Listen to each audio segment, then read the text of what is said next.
This morning, the FAA investigating after an American Airlines flight had to abort its takeoff Friday evening. The American flight, which was headed to Bermuda, aborted takeoff when the flight crew saw a business jet on the runway, leading to this tense exchange between air traffic control and the business jet pilot. 4 Quebec Sierra. 4 Quebec Sierra. 4 Quebec Sierra, you just crossed an active runway. Hold short of A runway 8 left. You just told me to cross the runway, sir. No, we set a marriage at 461.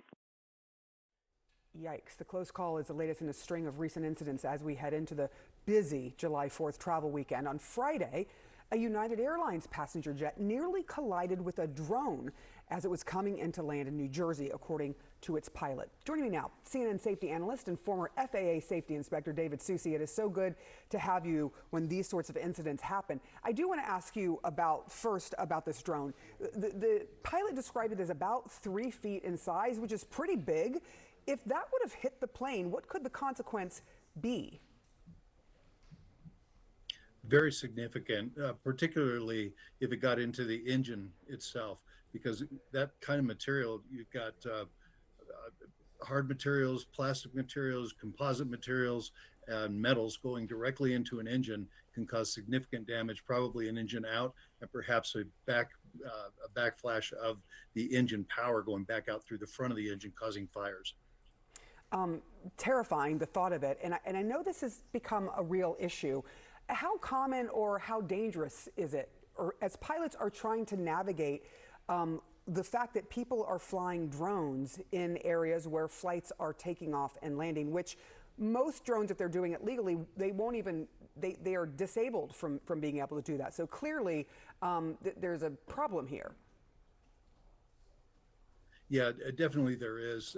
One of the situations is back in the mid 2005, 2007 area, we were really pushed at the FAA to try to get drones into the airspace by Congress, and we did do that.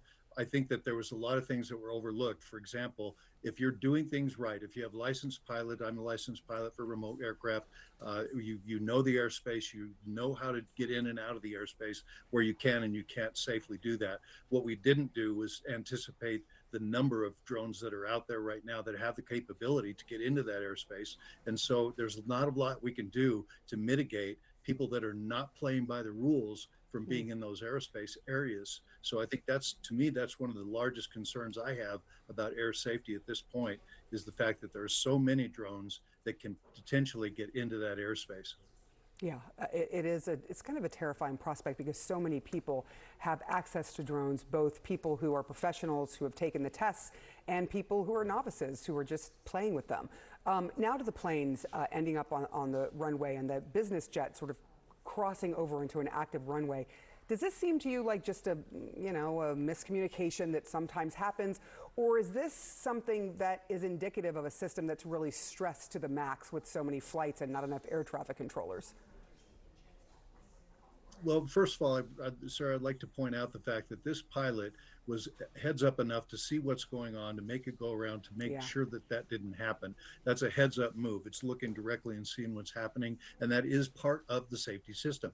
Now, the FAA has made some great advances right now. A new system was just awarded to be developed called SMART, which is going to add AI into the intelligence of air traffic control and air traffic movements. So we're going to see an improvement over the next few years about that. It may take 2 or 3 years at least for that to be in place, but it has been awarded and there's been some advancements. There's also been more air traffic controllers added, so we have less stress on the system than we did before. But nonetheless, it still exists. It's something that has been a problem for a long time and will continue to be for a number of years. So we have to rely on the pilot's awareness of what's going on, as opposed, I think, to what happened at LaGuardia. I believe that that's still under investigation, but at the LaGuardia accident, when they ran into the truck, that is potentially avoidable situation if everyone's heads up and knows exactly what's happened on that runway.